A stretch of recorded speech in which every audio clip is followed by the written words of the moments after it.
The millionaire stopped when he saw a pregnant homeless woman sleeping in the park, but what happened next left everyone stunned. Morning arrived slowly at Central Square Park. The sun was still shy, but it was beginning to illuminate the wooden benches, the old trees, and the few commuters cutting through on their way to work. Henry Anderson was 72 years old and possessed a fortune most people couldn't begin to fathom. Owner of a supermarket chain that spanned 3 states, he woke up every day at 5 in the morning, even now semi-retired. His routine was simple: coffee and toast in the empty kitchen of his mansion, an hour-long walk through the nearby park, followed by a few hours in his office reviewing reports. That Tuesday morning, Henry followed his usual route: dress slacks, a beige linen shirt, and comfortable walking shoes. His face, etched with deep wrinkles, carried an expression that oscillated between severity and exhaustion. He wasn't a man who smiled much. He hadn't had reason to in years. His wife, Beatrice, had passed away 7 years ago. His 3 adult children lived far away, each too busy with their own lives to visit more than twice a year. The large house, once filled with voices and laughter, was now a silent museum, cared for by a housekeeper who came 3 times a week. Henry paused to tie his shoe near one of the park benches. That's when he saw her. Underneath an oak tree, bundled in an old, dirty blanket, was a young woman. She couldn't have been more than 20-something.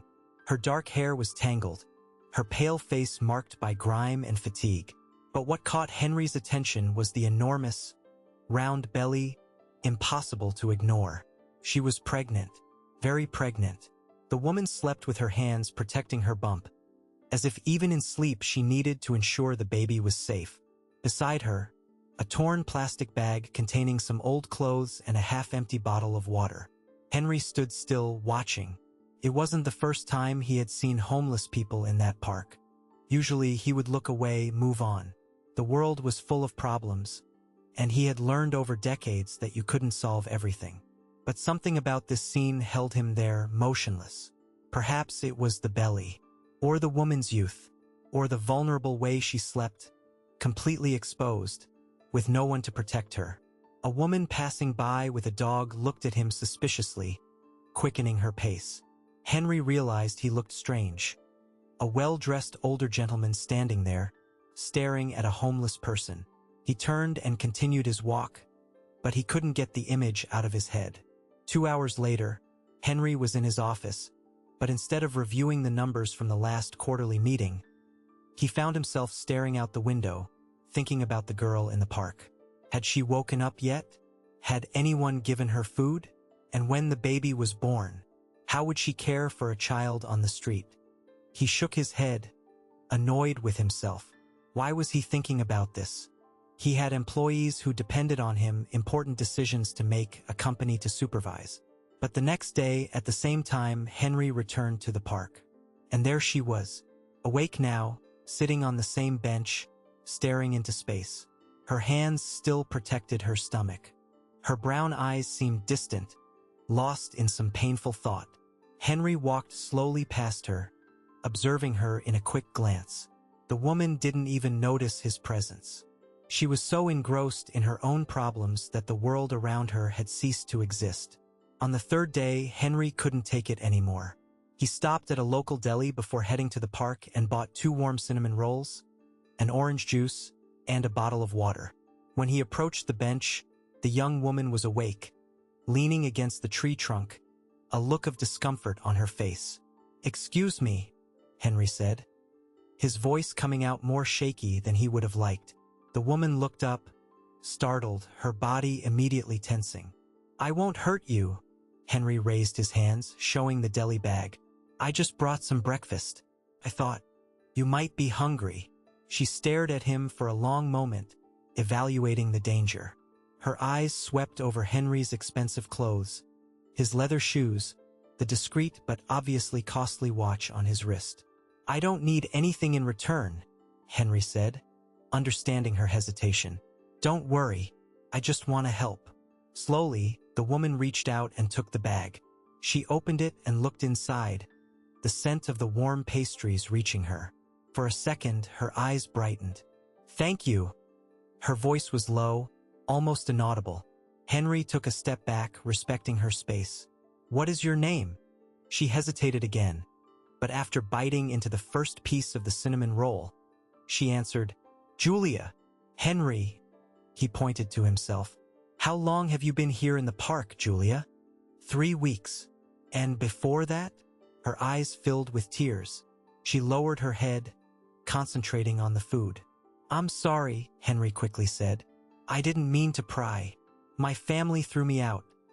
The words came out in a whisper, but loaded with so much pain that Henry felt as if they had struck his chest. "When they found out I was pregnant, they sent me away. They said I had disgraced their name, that I was a shame." Henry closed his eyes for a moment. When he opened them, he sat on the bench, maintaining a respectful distance. "And the baby's father?" "He vanished when I told him. Robert." Julia wiped a tear with the back of her dirty hand. "We were dating, or I thought we were. When I told him about the baby, he blocked me everywhere. I never saw him again." "Your family? Do they know you're living on the street?" "They know." Her voice grew more bitter. "My brother Luke saw me here once. He crossed the street just to avoid having to talk to me." Henry felt something shift within his chest. An old ache, a hole he had been trying to ignore for decades. Suddenly, he wasn't just seeing Julia. He was seeing another woman in another time in another park. "How far along?" he asked, pointing to her stomach. 8 months. It's close now. "Do you have somewhere to stay when the baby is born?" Julia gave a humorless laugh. "I have right here." She pointed to the bench, to the tree. "And I have the Flower Street shelter, but they only let you stay 3 nights in a row. Then you have to leave for a week. That's no life for a mother and a newborn baby." "I know." Her voice broke. "But what am I supposed to do? No one will hire me like this, pregnant. I have no money. I have no one. Sometimes I think." She paused, her hand squeezing her belly. "Sometimes I think my baby would be happier if I—" "Don't say that," Henry interrupted, his voice coming out firm. "Don't think that, not for a second." Julia stared at him, surprised by the intensity in his voice. "Your baby needs you," Henry continued, "and you are stronger than you imagine. Look, you survived 3 weeks on the street, 8 months pregnant. You ate that food even without knowing if I was dangerous, because you knew your child needed sustenance. That is courage. That is strength." Tears streamed freely down Julia's face now. Henry stayed there for a few more minutes in silence, just sharing the space with her. When he stood up to leave, he took his wallet out of his pocket and placed some bills in her hand. "For food. And if you need anything at all, I'll be here every morning at 6. In the days that followed, Henry began bringing breakfast to Julia every day. Rolls, fruit, juice, milk. They spoke little at first. She was still cautious, still not completely trusting. But gradually, Julia began to open up. She was 23. She was studying elementary education at a state university, working part-time at a clothing store. Her family was middle class. Her father, Charles, owned a small auto repair shop. Her mother, Vera, was a homemaker, and she had 2 younger brothers. They were religious, attended church every week, and had an image to maintain in the community. When Julia discovered the pregnancy, she was in her 4th year of college. She told her boyfriend, Rob, first, whom she had met at the university. He had promised to stand by her, that they would figure it out together. But it only lasted 1 night. The next day, he wasn't answering her calls. She tried to hide it from her family, but the bump soon became visible. When her mother found out, it was chaos. Screams, crying, accusations. Her father didn't look at her for a week. They said she had destroyed their reputation, that everyone at church was talking, that it was better for her to leave until she sorted out the situation. "They wanted me to give the baby up for adoption," Julia recounted one morning, her voice trembling. "They said if I kept the child, I would never be welcome home again. I had to choose between my family and my son." "And you chose your son," Henry said, with an admiration that surprised himself. "I chose him, but some days I wonder if I did the right thing. Look where I am. Look at what I can offer him. You can offer love, Henry said, and this time his voice caught. And that is worth more than you imagine. Henry realized he was becoming more involved than he intended. That daily meeting had become the most important part of his day. More important than meetings, more important than the company's numbers, more important even than the rare calls from his children. At night, alone in the large, empty mansion, Henry found himself thinking about Julia, worried if she was safe, if she had managed to eat, if anyone had bothered her. It was on a Friday 2 weeks after their first meeting that Henry made a decision. He arrived at the park earlier than usual, when the sky was still dark. Julia was sleeping, and he waited patiently for her to wake up. When she opened her eyes and saw him, she gave a small smile. That smile made something break inside Henry's chest. "Julia, I need to tell you something," he said as soon as she sat up. "I need to explain why I care so much." She looked at him, curious and a little apprehensive. "My mother went through the same thing you did." The words came out heavy, carrying decades of stored pain. "She was 17 when she got pregnant with me. Her family, wealthy, traditional people, threw her out of the house. Literally put her on the street with one suitcase of clothes." Julia's eyes widened. "My father, who was the son of a prominent politician, disappeared. He married someone else 3 months later." Henry looked toward the horizon, at the sun rising between the buildings. "My mother slept in parks, in shelters, on church benches. Pregnant at 7, 8, 9 months. Alone. Afraid. With no one. How did she?" Julia started, but her voice failed. "She had me alone in a public hospital. She stayed 2 days, then returned to the street with me in her arms." Henry felt tears burning in his eyes, but he wouldn't let them fall. "We lived like that for 3 years. She worked cleaning houses where she could, leaving me with anyone who offered to watch me. We ate leftovers, wore donations. Henry, I didn't know. No one knows." He finally looked at her. "When I made my fortune, I built a different story. I said I came from humble but hardworking people. The truth is I came from the gutter, and I owe everything to my mother, Marie, who refused to give me up for adoption even when she had nothing to give me but love. And is she alive? She died when I was 15. The pain in Henry's voice was palpable. "Working too hard, eating too little, sacrificing everything for me. I got a job stocking shelves at a small grocery store when I was 12, started helping out. She was so proud, but her body was already too tired. Heart issues. It was quick. The silence between them was heavy. Julia had tears in her eyes. When I look at you," Henry continued, "I see my mother. I see the same courage, the same strength. And I think, if someone had helped her, if someone had reached out when she needed it most, maybe she would still be alive today. Maybe she would have seen my success. Maybe she would have met her grandchildren. You want to help me because of her.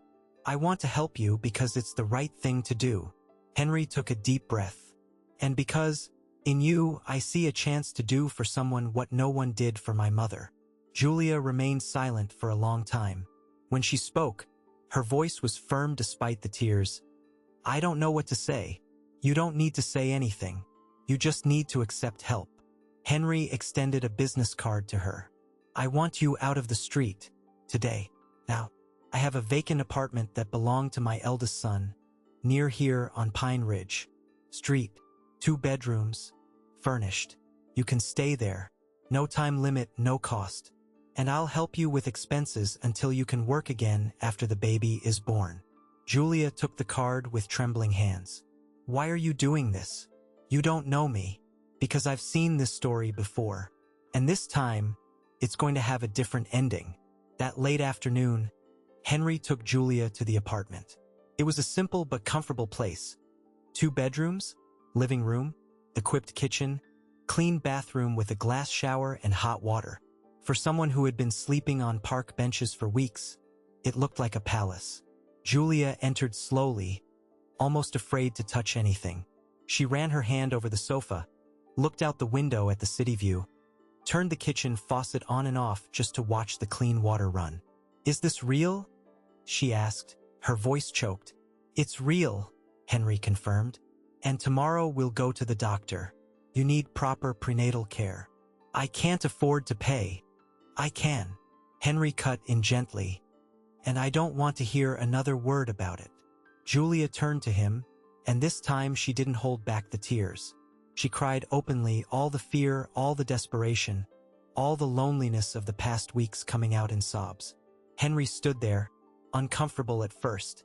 He wasn't good with displays of emotion, but then he placed a hesitant hand on her shoulder. "It will be okay," he said. "You and your baby will be fine. I promise." And in that moment, standing in that apartment, watching a young woman he barely knew cry with relief, Henry felt something he hadn't felt in years. A sense of purpose. A reason to wake up in the morning that went beyond reviewing spreadsheets and profits.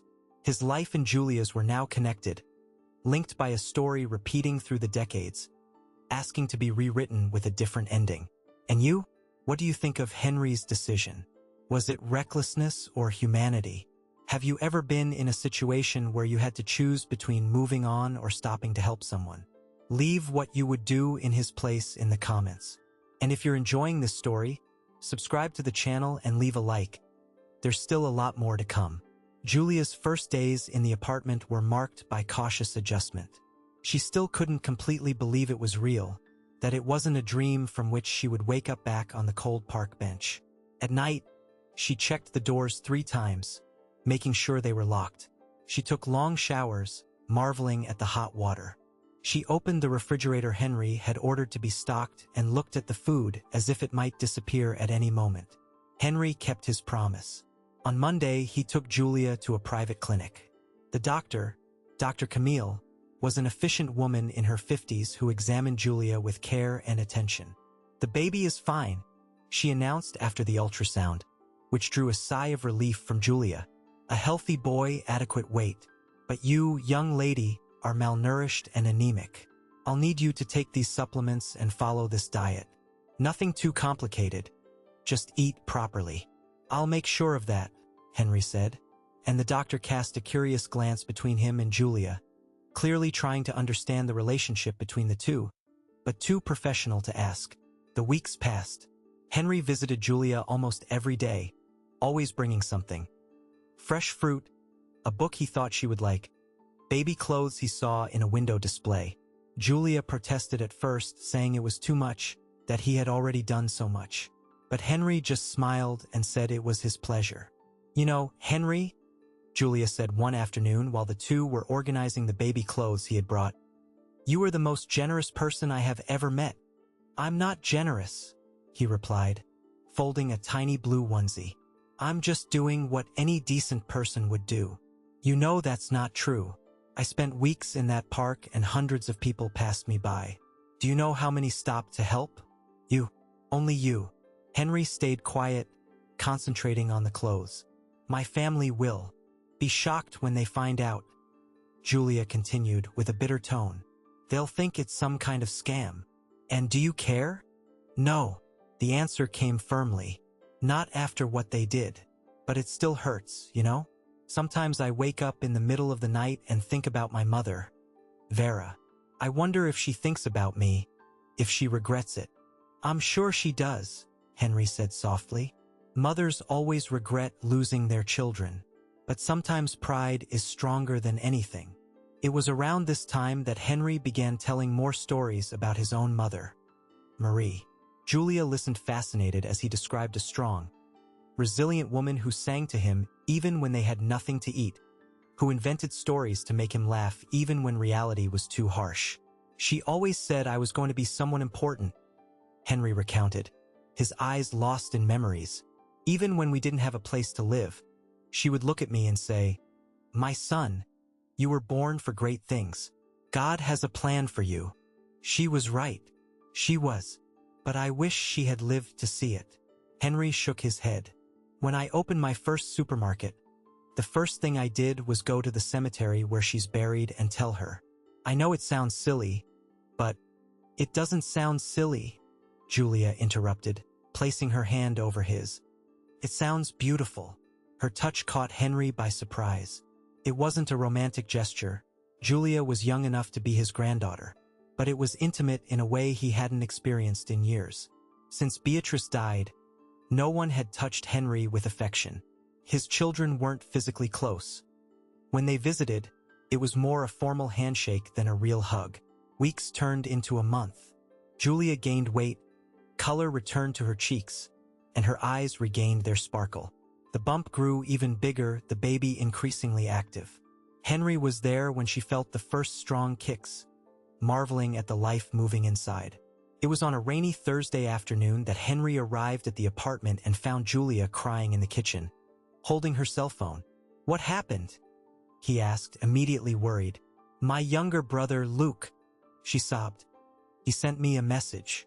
Said he misses me, that he doesn't agree with what the family did. Asked how I am. And that made you sad?" "It made me furious," Julia practically shouted, surprising both of them. "Where was he when I needed him? When I was sleeping on the street? Now that I'm okay, that I found help, he shows up? It's too convenient." Henry sat down next to her at the kitchen table. "People are complicated, Julia. Sometimes it takes them a long time to do the right thing. Sometimes the fear of upsetting the family is greater than the desire to help. He saw me, Henry, in the park, looked right at me and crossed the street. I know, and that was cruel." Henry paused. "But maybe he regrets it. Maybe his conscience is weighing on him. And I have to forgive him just because he regrets it? No, you don't have to do anything." Henry took her hand. "Forgiveness is your choice, and only you can know when or if you'll be ready. But holding on to anger, that only hurts you." Julia wiped her tears. "How are you so wise? 72 years of life." He gave a small smile. "You learn a few things." That night, Henry returned to his mansion and kept thinking about the conversation. He himself held onto old grudges. Against the father who never wanted to know him, against his mother's family who turned their backs on her, against the siblings he never met because they rejected him before he was even born. It was there, sitting alone in the immense library of the house, that an idea began to take shape in Henry's mind. A crazy, impulsive idea, completely outside his usual pattern of methodical and calculated behavior. The next day, Henry woke up determined. He called his personal attorney, Robert Morris, a man who had handled his affairs for more than 20 years. "Robert, I need you here, today. It's urgent." "Is everything all right, Henry?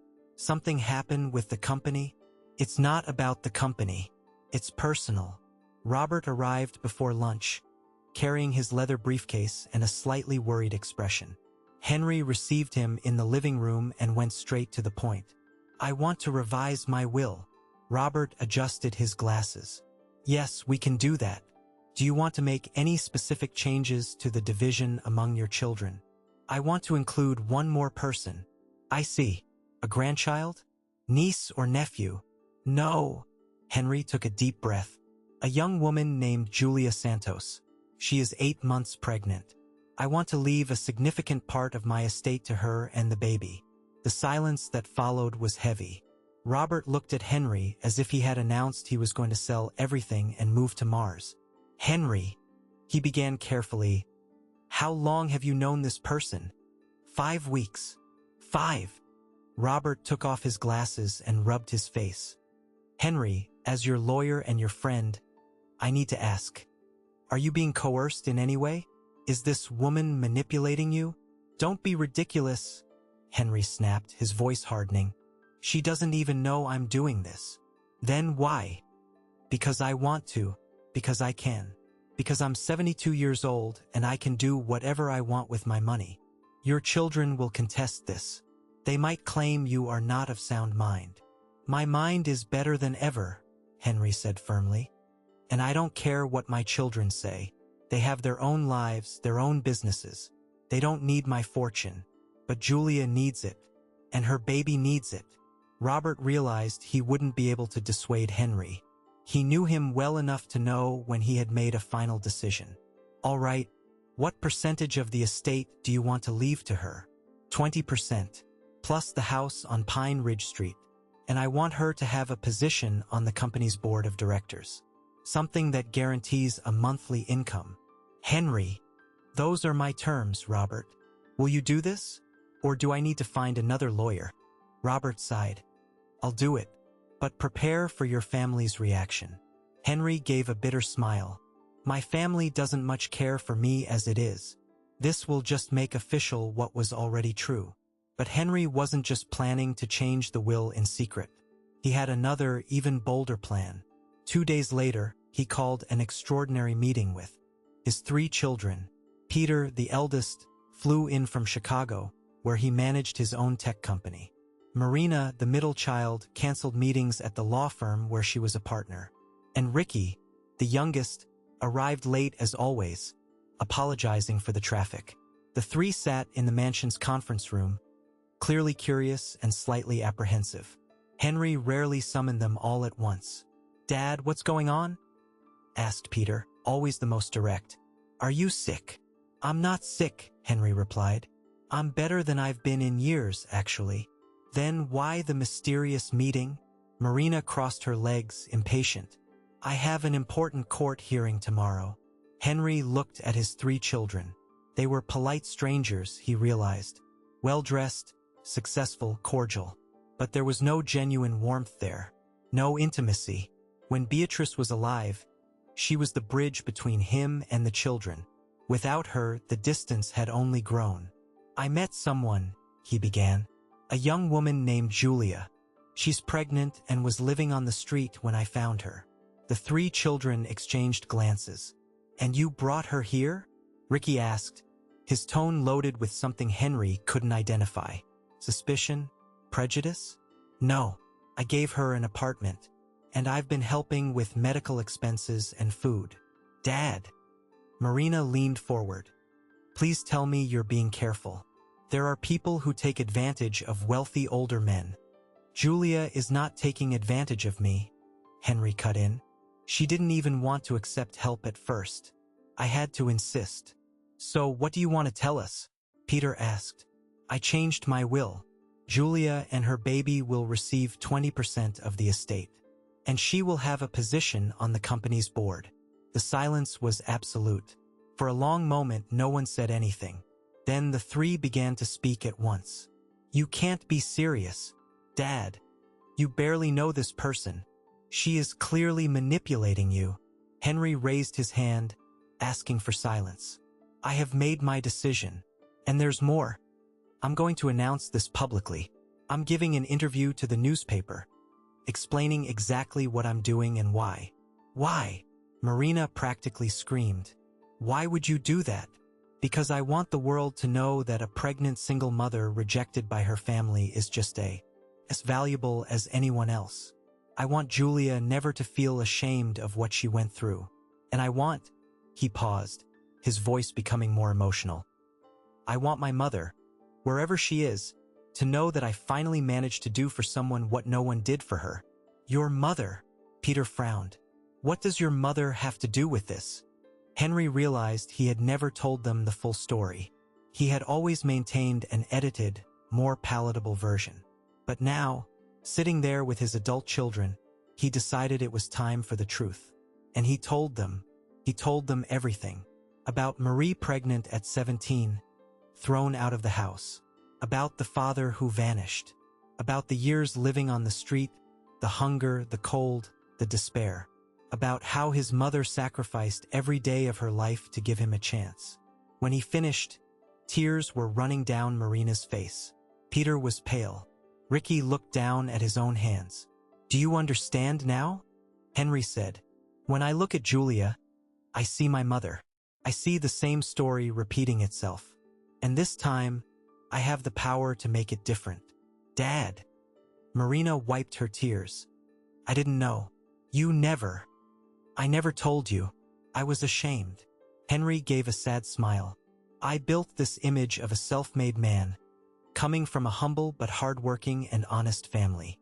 The truth is, I came from the gutter, and my mother died young, broken and too tired. And your children? Peter asked softly. Don't we factor into your equation? You have your own lives, your own successes. You visit twice a year. You call me on my birthday and Christmas. Henry's voice was not accusatory, just factual.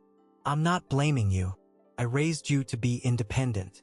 But Julia, she needs this, and I can help. I will help. The meeting ended with tension still in the air, but less hostility than Henry expected. Perhaps his mother's story had softened his children. Or maybe they just realized they couldn't make him change his mind. A week later, the interview was published in the city's largest newspaper. The headline was provocative. Millionaire leaves fortune to pregnant homeless woman. I don't want them to go through what I did. In the article, Henry told everything publicly. His origins, his mother's story, how he found Julia, why he decided to help, the change in the will. The impressed reporter wrote an emotional piece about second chances and redemption. The reaction was immediate and divided. On social media, half the people praised Henry's generosity, calling him an example of humanity. The other half was skeptical, saying Julia was a scammer, taking advantage of a senile rich old man. But the biggest repercussion came from where Henry least expected it. 3 days after the article was published, Julia received a visit. Her own mother was at the apartment door. Julia called Henry, her voice trembling. She's here. My mother, Vera. She says she wants to talk. Do you want her to come in? I don't know. Julia was almost panicking. I'm scared. Do you want me to come over? Can you? I'm on my way. Henry arrived in 20 minutes. He found Julia and her mother, Vera, sitting on the sofa in uncomfortable silence. Vera was a woman in her 50s, her face marked by wrinkles of worry and her eyes red from crying. You must be Henry. Vera stood up when he entered. I saw the interview in the paper. I imagine you did, Henry said, cordial but cautious. I came to apologize to my daughter. Vera turned to Julia, her voice breaking. I did the wrong thing. From day one, I did everything wrong. Now you show up, Julia said, her voice bitter. After it was published in the paper that I'm going to have money. No, Vera protested. It's not because of that. It's because when I read what you went through, the weeks living on the street, pregnant. She started crying. I realized what kind of mother I was. What kind of monster I am. The silence was heavy. Henry stayed quiet, feeling this was a conversation between mother and daughter. Your father, Charles, doesn't know I'm here. Vera continued, but I don't care. I need you to know that I regret it. Every day, I wake up in the middle of the night thinking about you, wondering if you're alive, if you're okay. And you didn't look for me, Julia said, but her voice was less harsh. I was afraid, ashamed. Vera rubbed her face. And your father, he said if I went back on the decision, he would leave me. I chose my marriage over my daughter. And are you choosing again now? No. This time, if he sends me away, I'll go. But I won't abandon you again. Vera hesitantly extended her hand to touch Julia's belly. Please, give me a chance to know my grandson. Julia looked at Henry, her eyes full of tears, asking for guidance. He just nodded gently. This had to be her decision. You hurt me deeply, Julia said finally. You abandoned me when I needed you most. I know, and it will take time. A long time for me to trust you again. I know, Vera repeated.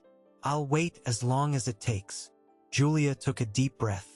You can meet your grandson, but slowly, on my terms. Vera collapsed into tears, hugging her daughter. Henry watched the scene with a mix of satisfaction and melancholy. Satisfaction because he was seeing a family rebuild. Melancholy because he remembered that his own mother never had that chance for reconciliation. Her family died hating her, never knowing that the baby they rejected would become a successful man. But the peace was brief, very brief. 2 days later, a new article appeared on a sensationalist news website. The title was explosive: The Truth About the Millionaire's Homeless Woman. We investigated Julia Santos' past.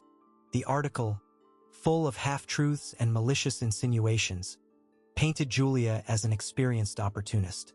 It claimed she had a history of relationships with older men, that the pregnancy was questionable, It suggested she didn't even know who the father was. There were old photos of her at college parties, making it seem like she led a life of excess. The worst part was the interview with Rob, the ex-boyfriend and father of the baby. He claimed, playing the victim, that Julia had tried to trap him with a pregnancy, that he wasn't sure the child was his, that she was manipulative and dishonest. Julia read the article crying in the apartment. Henry was her. It's all lies, she sobbed. I went to normal college parties. I never dated an older man besides Rob, who was only 2 years older than me. And he knows the baby is his. I know, Henry said, trying to comfort her. Any sensible person knows. But the damage was done. The story went viral.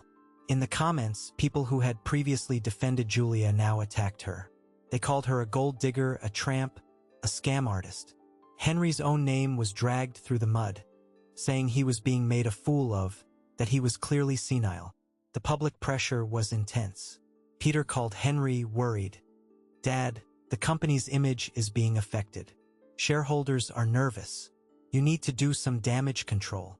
Damage control how? Distance yourself from the girl publicly. Say it was a misunderstanding. Cancel the changes to the will. I won't do that. Dad, be reasonable. I am reasonable. And I know Julia is not what they are saying she is. But doubts began to creep into Henry's own mind. Not about Julia. He knew in his heart she was genuine. But about his own judgment. What if he was being naive? What if, in his eagerness to redeem his mother's past, he was making a grave mistake? Things worsened when Julia's family, except Vera, gave television interviews. Her father, Charles, in a suit and tie, talked about how his daughter had always been problematic, how she had bad company, how they tried to raise her right, but she chose another path. Julia's brothers confirmed the story, adding small lies that, combined, painted a terrible portrait. Julia was devastated. She stopped leaving the house, afraid of being recognized on the street. She stopped answering her cell phone because the messages were all hateful. Even Vera had to admit she was receiving pressure from the family to distance herself. Maybe it's better, Julia said one night to Henry, her face swollen from crying, for you to distance yourself from me before your reputation is completely destroyed. I won't do that. Henry, you've done so much for me. You've done enough. I can't let this end everything you've built. I built a fortune, Henry said firmly, but I was losing my soul in the process. You gave me back a sense of purpose. I won't abandon you now. But beneath the firmness, Henry felt doubt gnawing. And Julia noticed. The final straw came when one of the company's board members demanded a meeting. They presented Henry with a private investigation they had commissioned about Julia. The report, although it didn't prove anything criminal, cast shadows. It cited witnesses, college classmates, saying Julia was interested in money and always looking for someone to pay her bills. That proves they're trying to destroy her, Henry said. These witnesses were clearly paid or influenced. Or it proves, the board member retorted, that you are refusing to see the truth because you are emotionally involved. The meeting was tense and ended without resolution, but it planted seeds of doubt. That night, Henry and Julia had the worst conversation since they met. She noticed the hesitation in him. He noticed her hurt. You are doubting me, Julia said, not as an accusation, but as a sad realization. I'm not doubting you, Henry replied, but without the conviction of before. Yes, you are. I see it in your eyes. Tears streamed down her face. And I understand. The whole world is saying I'm a scammer. Your family, my family, the media, everyone. Why would you be any different? Because I know you. Do you know me? Julia gave a bitter laugh. We've known each other for 2 months, Henry. Maybe they're right. Maybe you don't really know me. Julia, I think you should go. She stood up, running a hand over her enormous belly. The baby was due any moment. I need time to think. And so do you. I don't want to leave. But you need to. Her voice was firm now, despite the tears. I can't be near someone who doubts me. I've had too much of that in my life. Henry left the apartment that night with a heavy heart. He returned to the empty mansion and sat in the dark, wondering if he had made the biggest mistake of his life, or if he was making the mistake now by letting the doubts creep in. The following days were radio silence between the two. Henry didn't visit, Julia didn't call. Each lost in their own internal storms. It was Vera who called Henry a week later, her voice desperate. She went into labor. She's at the hospital. Alone. She's calling for you. Henry felt his heart race. I'm on my way. But when he arrived at the hospital, he was too late. Julia had already given birth. A healthy 7.5-pound boy.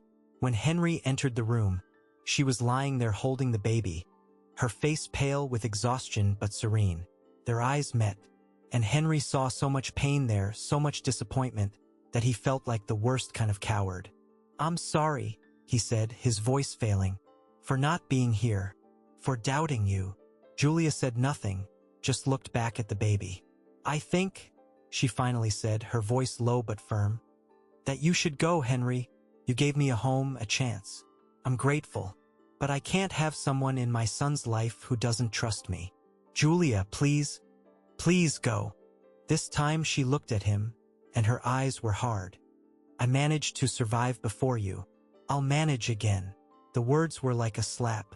Henry stood there for another moment, looking at the woman and the baby, feeling that he was losing something precious. But he didn't know how to fix what was broken. He left the hospital alone, returned to the empty mansion. And for the first time in decades, Henry Anderson cried. He cried for the mother he lost too young. He cried for the family who distanced themselves from him. And he cried for Julia and her baby, whom he had sworn to protect but ended up abandoning when things got tough. The emptiness in that house had never seemed so vast. And Henry realized, too late, that he had let the world's opinion matter more than the voice of his own heart. Will Henry and Julia be able to fix what was broken?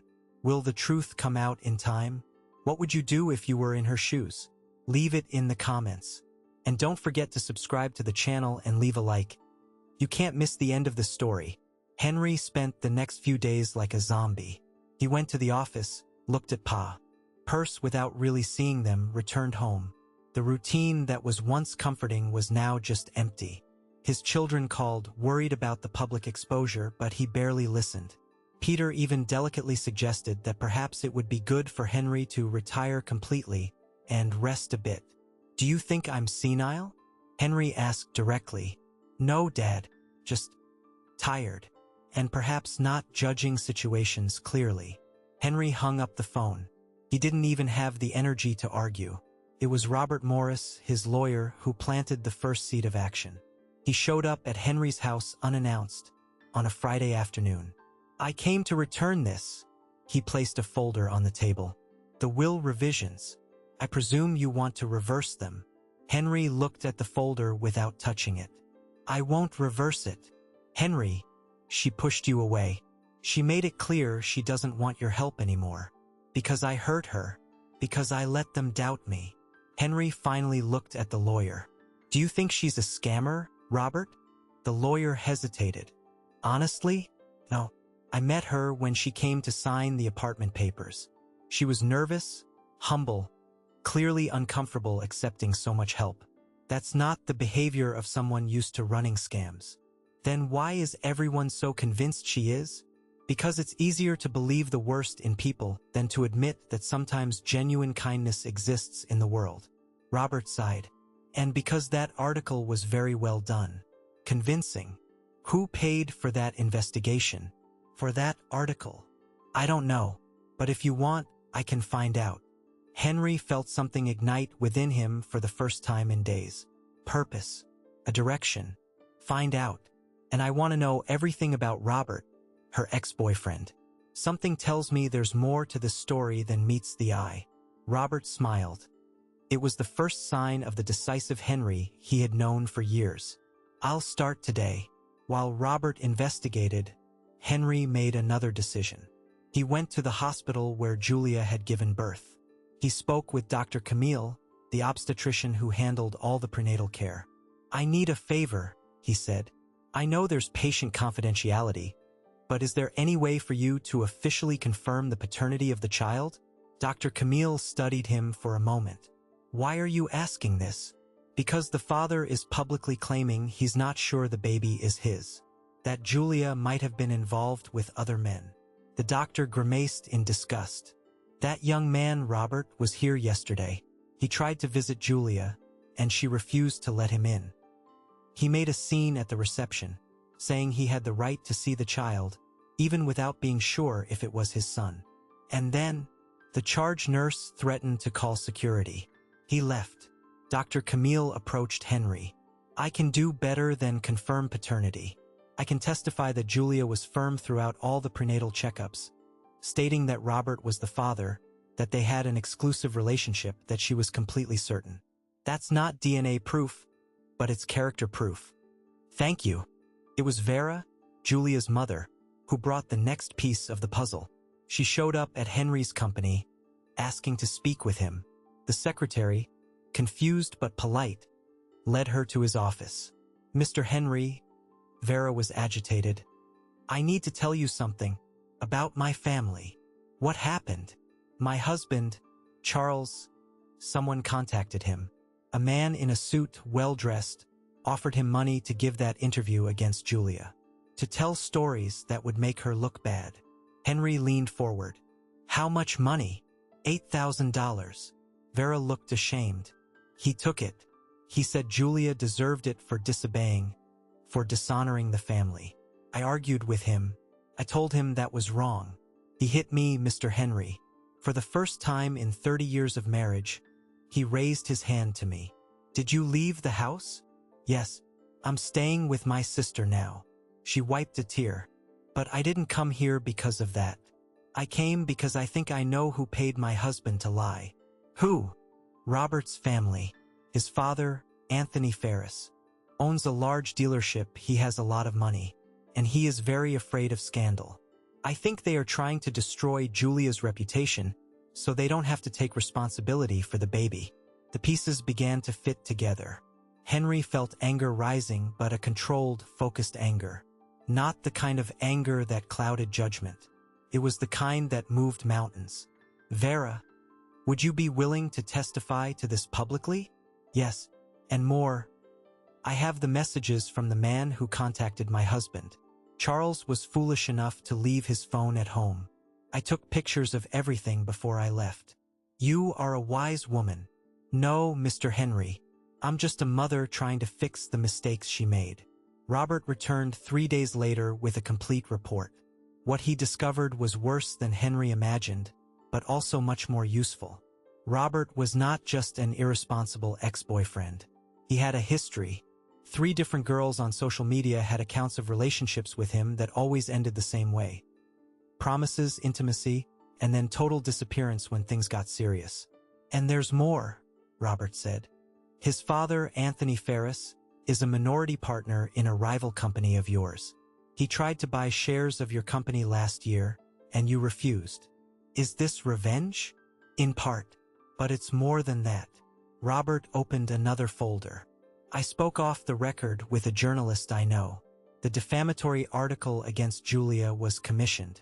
The site received $50,000 to publish it, plus another $20,000 for the investigation. I managed to trace part of the money. It comes from an account linked to Anthony Ferris's company. Henry felt his blood boil. He's trying to destroy me by using Julia. Exactly. If he can completely discredit her, your image is also tarnished. You lose credibility in the market, the shareholders get nervous, maybe you'll be forced to step down from the company. And then he can attempt a hostile takeover. Son of a gun. But we have ammunition to fight back. Everything I found can be used. We have the messages Vera secured, we have Robert's history, we have the money trail for the article. What do you suggest? Robert smiled, it was a sharp smile. I suggest we sue. Defamation, emotional distress, everything. And we do it very publicly. But Henry shook his head. First, I need to go after Julia. I need to tell her all this. I need to truly apologize. Will she listen to you? I don't know, but I have to try. Henry went to the apartment he had given Julia. He rang the doorbell 3 times before she answered. When the door opened, he barely recognized her. Julia was thinner, her face tired, her eyes with deep dark circles. But there was a new firmness there, a strength that came from motherhood. "What do you want?" Her voice was cold, guarded. "To talk, please. We have nothing to talk about." "I have proof," Henry said quickly before she closed the door. "Proof of who paid to defame you. Proof that it was all a setup." Julia hesitated. Then she opened the door wider, letting him in. The apartment looked different. There were baby things everywhere now. A small bassinet near the sofa, clothes hanging, bottles in the kitchen. And there, sleeping in the bassinet, was the baby. Henry felt his heart clench at the sight of the tiny, perfect creature. "He is beautiful," Henry whispered. "He is." Julia's face softened as she looked at her son. "His name is Miguel." "Miguel," Henry repeated. "That's a strong name. Name of a warrior angel. He'll need to be strong." Julia looked back at Henry. "You said you had proof?" Henry showed her everything. Robert Morris's report, the messages Vera had secured, Robert's history, the money trail. As he spoke, he saw Julia's expression change from suspicious to shocked to furious. "They did this for money? For revenge?" "Yes, and I fell into their trap." Henry took a deep breath. "Julia, I am so sorry. Truly sorry. I spent 72 years building a fortune and thinking that made me wise. But when it really mattered, when you needed me to believe in you, I let strangers plant doubts." "You hurt me," Julia said, her voice trembling. "I spent weeks on the street being rejected by everyone. When I finally found someone who believed in me, who seemed to truly see me, you doubted me too. I know, and I have no excuse. I can only say I was afraid. Afraid of being foolish, of being used, of tarnishing the legacy I built." Henry felt tears in his eyes. "But what I realized too late is that legacy isn't money. It's what you do for people. It's how you treat the most vulnerable. And I failed at that." The silence between them was long. In the bassinet, Miguel stirred and began to cry. Julia went to him, picking him up with the practiced ease of someone who already knew exactly how to soothe. Henry watched, moved. "What do you want, Henry?" Julia finally asked, rocking the baby. "Why did you come to show me this?" "Because I want to fix it. I want to sue these people for what they did to you. I want to clear your name publicly. And I want..." He hesitated. "I want to ask your permission to be part of your life again, of both of your lives." "How?" "However we decide is best. I can be a surrogate grandfather to Miguel. I can be a friend to you. I can just be someone who helps from afar." Henry took a step forward. "But I can't keep living in that empty house, knowing there is a baby in the world who could be smiling at me, and a woman I admire more than anyone I've met in decades." Julia looked at him for a long moment. Then she looked down at Miguel, who had stopped crying and was now looking up at her with those enormous newborn eyes. "My son needs good people in his life," she finally said. "People who won't give up when things get hard." "I will never give up again," Henry promised. "They can turn the world against you again, and I will be here." "That's a big promise." "It is, and I will keep it." Julia thought a little more. Then she nodded slowly. "All right, but it has to be slow. I can't fully trust yet." "I understand. I will earn your trust back. Every day if necessary." The lawsuit Henry filed was devastating for the Ferris family. With all the evidence Robert had gathered, plus Vera's testimony, plus the unexpected contribution of 2 of Robert's ex-girlfriends who decided to speak publicly about how he had treated them, the case was built like a mural of manipulation and malice. The hearing was public. Henry hired the best lawyers, and they dismantled every lie, every insinuation. Charles, Julia's father, had to admit in court that he had received money to lie about his own daughter. Robert was confronted with proof of his lies, including old messages to Julia where he confirmed paternity and promised to be present. The highlight was when Julia herself testified. Standing in the courtroom, holding Miguel in her arms, She told her story with a dignity that moved even the judge. It wasn't dramatic or theatrical. It was just honest. A young woman recounting how she lost everything, how she was judged and attacked, how the only thing that kept her alive was the love for her son. Anthony Ferris tried to argue it was all coincidence, that he hadn't ordered any defamation. But the money trail was too clear. The judge had no doubts. The sentence came 3 months later. Anthony was ordered to pay Julia significant compensation for emotional distress. Robert was forced to acknowledge Miguel's paternity and pay child support. Charles lost the action Vera filed against him in the divorce, keeping the smaller share of the assets. But more important than the money was the article that came out afterward. The same journalist who had written the original story about Henry helping Julia now wrote a detailed investigative piece about the entire setup.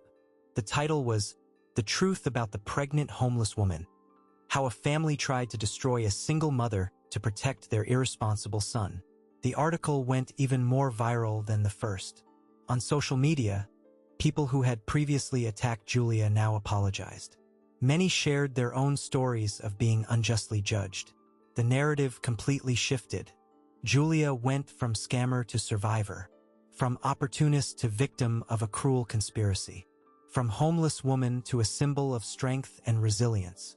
And Henry, who had been painted as a senile old man, was now seen as the man who didn't give up fighting for justice, even when the world doubted him. But the real victory wasn't in the courts or the media. It was on Wednesday afternoons, when Henry visited the apartment and spent hours playing with Miguel. Tea was on Sundays, when Julia, Vera, and Henry had lunch together, forming an improvised but genuine family. It was the day Miguel gave his first smile, and it was to Henry, who cried as he hadn't cried since his mother died. Julia returned to college, finishing her education degree. Henry paid, but as a grandfather would pay for a granddaughter, not as charity. She eventually went to work in a social project within Henry's own company, helping single mothers in vulnerable situations. She knew the path better than anyone. The board position Henry had promised came when she was ready 2 years later. It wasn't a favor. Julia had proven herself competent, dedicated, with a unique vision on social responsibility that the company needed. Henry's children gradually accepted Julia as part of the extended family. Peter even apologized, admitting he had misjudged. Marina became a kind of adopted aunt to Miguel. Ricky remained distant, but started visiting his father more frequently, perhaps realizing he was wasting precious time. And Miguel grew up surrounded by love. He had his mother, who was his hero. He had his grandmother Vera, who redeemed herself every day by being present and loving. And he had Henry, whom he called Grandpa Rick, as if they had always been blood family. 2 years after that morning in the park, on a sunny Saturday afternoon, Henry was in the backyard of the apartment, which was now a house, because Julia had used part of the compensation to buy a larger property. Miguel, nearly 2 years old, was running around the yard chasing butterflies. Julia sat down next to Henry on the bench. "What are you thinking about?" she asked. "How strange life is," Henry said. "I spent so long thinking I had lost my purpose when my wife died. I thought I would die alone in that mansion, having done nothing but make money. And now I know why I survived so long." He looked at Miguel, who had just fallen and was already getting up, laughing. "It was to be here. For you too." Julia held his hand. "My mother, wherever she is, must be proud," Henry continued. "I managed to do for you what no one did for her. And somehow that gives meaning to all the pain she went through, to all the struggle." "Do you believe in souls, Henry?" Julia asked. "In life after death?" "I do. And I think my mother sent you to me." He smiled. "You and she are too similar. The same strength, the same refusal to give up." Miguel ran up to them, jumping onto Henry's lap. "Grandpa, see? I caught the yellow butterfly. I saw a champion." Henry hugged the boy. "You're very fast." Julia watched the two of them together and felt her eyes tear up. Not from sadness, but from gratitude. 2 years ago, she was sleeping on a park bench, without hope, without a future, without anything. Now she had a house, a family, a purpose, a life worth living. "Thank you," she said to Henry. "For what?" "For stopping. For seeing me. For not just walking past like everyone else." "Thank you," Henry replied. "For letting me help. For giving me back a reason to wake up in the morning." Miguel squirmed on Henry's lap, pointing to a new butterfly. "Let's catch it, Grandpa. Let's go." Henry stood up, holding the boy's hand. Julia stayed there, watching. Henry, nearly 75 now, jogging slowly after Miguel across the yard. The sun beginning to set, staining everything gold. Vera arriving through the gate, bringing a cake she had baked. Peter and his family, who had been invited for dinner. Family, not traditional, not perfect, but real. Built not by blood, but by choice. By compassion. By true love, the kind that looks at someone sleeping on a park bench and decides that life matters. Henry had rewritten more than his will. He had rewritten his own story, and Julia's, and, by extension, Miguel's, who would grow up in a world very different from the one his mother and surrogate great-grandmother had faced. That night, after dinner, after everyone had left, Henry stayed a little longer. Miguel was already sleeping in his room, and Julia was in the kitchen, finishing the dishes. "Can I ask you a question?" Henry said. "Of course. Have you forgiven me? Truly? For doubting you?" Julia dried her hands and turned to him. "I have forgiven you. Not immediately, it wasn't easy. But yes, I have forgiven you." She approached. "Do you know why?" "Why?" "Because you came back.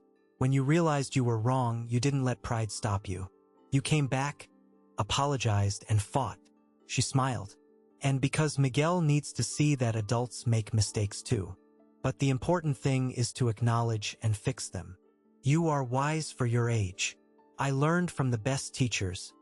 Pain and survival." Henry laughed, a genuine sound of joy, when he finally left, driving back home, which no longer felt so empty, because he knew he would be back there the next day.